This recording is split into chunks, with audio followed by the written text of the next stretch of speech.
Esta terça-feira foi mais um dia de terror com a guerra no Oriente Médio. Líderes mundiais, como o presidente americano Joe Biden e o premier israelense Benjamin Netanyahu, prometeram uma resposta dura ao Irã. Acompanhe.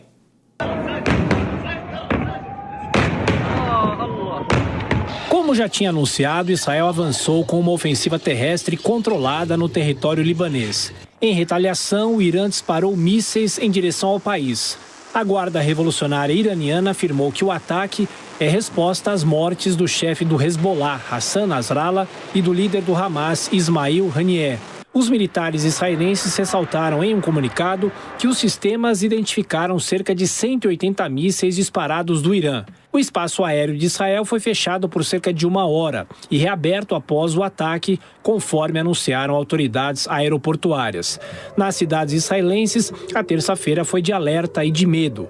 Sirenes de alarme antiaéreo soaram depois do exército pedir à população para se preparar para um ataque de grande escala da República Islâmica. No entanto, os Estados Unidos afirmaram que a ação iraniana foi ineficaz. O conselheiro de Segurança Nacional dos Estados Unidos, Jake Sullivan, afirmou não saber sobre nenhum dano a aeronaves ou ativos militares estratégicos em Israel. Ele destacou que, até o momento, o ataque parece ter sido derrotado. Já o secretário de Estado americano, Antony Blinken, ressaltou que o mundo deveria condenar o que chamou de ação inaceitável do Irã. O premier do Líbano, Najib Mikati, convocou uma reunião com representantes da ONU e embaixadores estrangeiros. O objetivo é cobrar ajuda humanitária ao país. Ele alegou que existem cerca de 1 milhão de pessoas que se deslocaram até agora em razão da guerra. Longe das câmeras, o premier foi flagrado dizendo que o país enfrenta uma das fases mais perigosas da história. Em Israel, o porta-voz do exército, Daniel Hagari, voltou a subir o tom contra o Líbano e o Hezbollah. Se o Estado do Líbano não consegue afastar o Hezbollah da nossa fronteira, não temos escolha senão fazê-lo nós próprios. O exército israelense deve ter apoio das Forças Armadas dos Estados Unidos para coordenar uma resposta militar ao ataque iraniano. Os próximos dias serão de tensão em todo o Oriente Médio e o mundo acompanha com toda a preocupação o risco de um crescimento da guerra. Depois dos ataques do Irã, o primeiro-ministro israelense Benjamin Netanyahu afirmou que os disparos foram um erro grave e que Teherã vai pagar pela agressão. Nosso correspondente Luca Bassani traz as últimas informações sobre a guerra no Oriente Médio. Luca, boa noite para você, bem-vindo. E a guerra não só no fronte, mas também a guerra das retóricas também avançando. Luca, bom trabalho. Essa guerra sempre presente também, Thiago. Boa noite a você, a todos que nos acompanham. Como você bem colocou na reportagem agora há pouco, foram cerca de 180 mísseis, drones e outros foguetes lançados desde o território iraniano até Israel, mas todos eles foram interceptados, antes mesmo de chegar aos seus alvos e não conseguiram causar nem grande destruição dentro de Israel e nenhuma vítima confirmada. Ao mesmo tempo, todavia, nós tivemos um ataque com facas e tiros na cidade de Tel Aviv, na região de Yafo, inclusive muito povoada por israelenses muçulmanos árabes, e acabou deixando 7 pessoas mortas e tantas outras feridas em uma ação que está ainda sendo investigada para ver se tem alguma relação direta com esse ataque iraniano.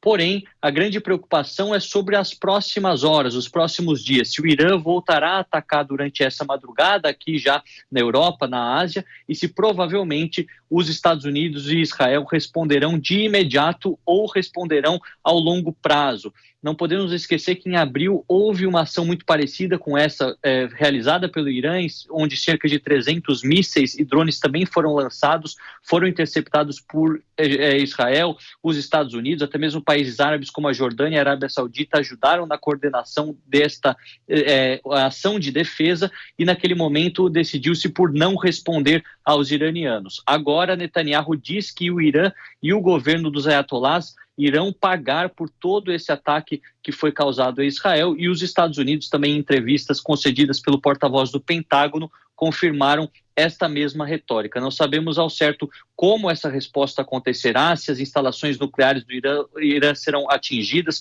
como muitos analistas já cogitam ser uma possibilidade, ou se simplesmente será um novo pacote de sanções, será uma resposta mais veemente do campo diplomático, como aconteceu em outras ocasiões. De qualquer maneira, como você também concluiu a sua reportagem, um momento de grande tensão no Oriente Médio, com muitos deslocados no Líbano e ainda a situação bastante grave humanitária dentro da faixa de Gaza, com essa preocupação de uma guerra generalizada por todo o Oriente Médio.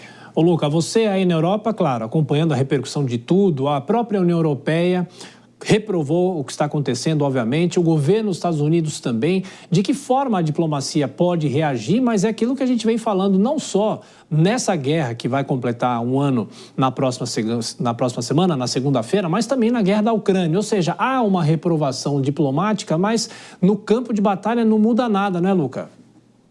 Exato, essas reprovações, essas cartas de repúdio que são sempre feitas pelos Estados Unidos e pela União Europeia, no caso da Rússia e também do Irã, acabam não tendo tanto efeito, até mesmo as sanções econômicas, porque são países dos mais sancionados do mundo, e mesmo com essas sanções, mesmo com esses entraves políticos e econômicos para suas nações, continuam realizando essas ações militares. No caso do Irã, continuam financiando grupos terroristas fundamentalistas pelo Oriente Médio, o Hezbollah, o Hamas, os Houthis, as milícias xiitas no Iraque. Então, muito provavelmente não surtam tanto efeito, mas no caso de Israel, nós sabemos que eles não apelam para sanções, eles respondem militarmente, e exatamente essa resposta que o mundo todo está esperando, para ver se ela será da mesma intensidade ou até mesmo maior, para poderem medir se essa guerra se tornará generalizada ou se de fato será mais ou menos esse jogo de um faz, o outro responde, para apenas mostrar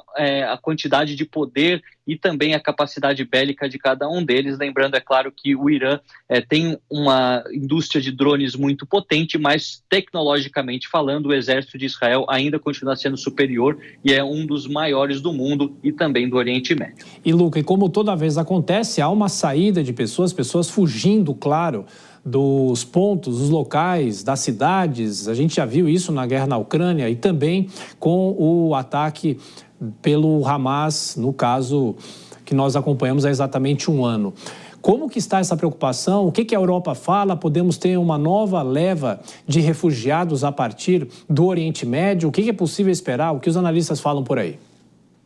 Essa é uma grande preocupação do continente, Thiago, porque em 2015, não podemos esquecer, no auge da guerra da Síria, foram mais de 1,5 milhão de sírios que entraram no continente europeu e causaram, naquele momento, uma grande turbulência política que continua até os dias atuais por essa questão dos refugiados, a questão da imigração, muitas vezes ilegal, de pessoas que se misturam dentro daquelas que precisam de fato de ajuda com más intenções.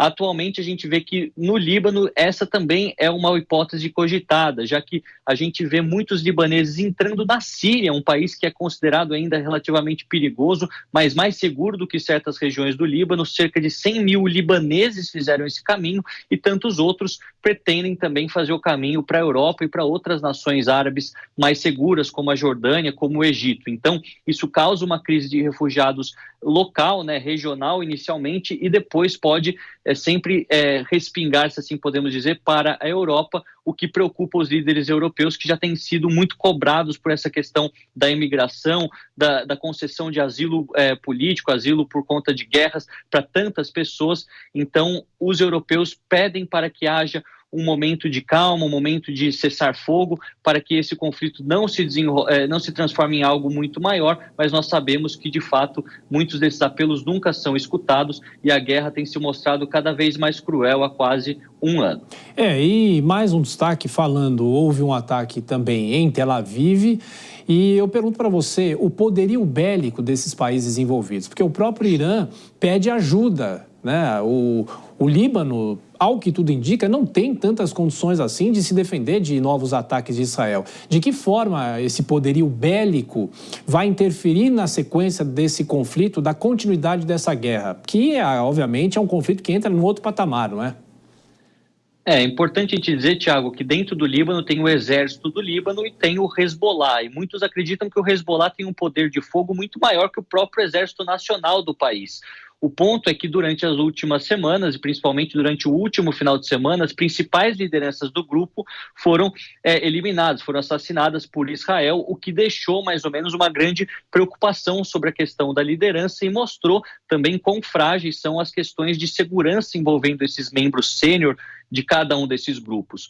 O Irã, que até então atuava na região a partir das suas proxies, a partir desses grupos, o Hamas e o Hezbollah, se vê perdido e pressionado, porque com esses grupos caindo, ele não teria aquilo que ele chama internamente, coloco entre aspas, a resistência contra o Estado sionista.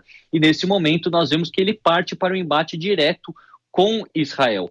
O ponto que nós levantamos agora há pouco e que continua sendo verdade é que o Irã, apesar de ter um exército numeroso e uma produção de drones que acaba sendo até utilizado pelos russos na guerra da Ucrânia, não tem do aspecto das suas aeronaves de guerra, dos seus tanques de guerra, muita tecnologia que pudesse se comparar com Israel em uma guerra total, se assim podemos dizer. Mas é importante mencionar também que esse não é o cenário, afinal Israel e Irã não fazem fronteira, estão aí quase 2.000 quilômetros de distância e qualquer operação neste sentido envolveria uma logística muito maior e eu acredito que não está sendo cogitada por enquanto. Essa guerra vai continuar pelos ares, com bombardeios estratégicos em algumas regiões do Irã, talvez em seus estabelecimentos nucleares, já que esse é um sonho antigo dos americanos e também dos israelenses de eliminar qualquer possibilidade da República Islâmica de desenvolver a sua bomba atômica. Luca Bassani, com a repercussão internacional do conflito no Oriente Médio,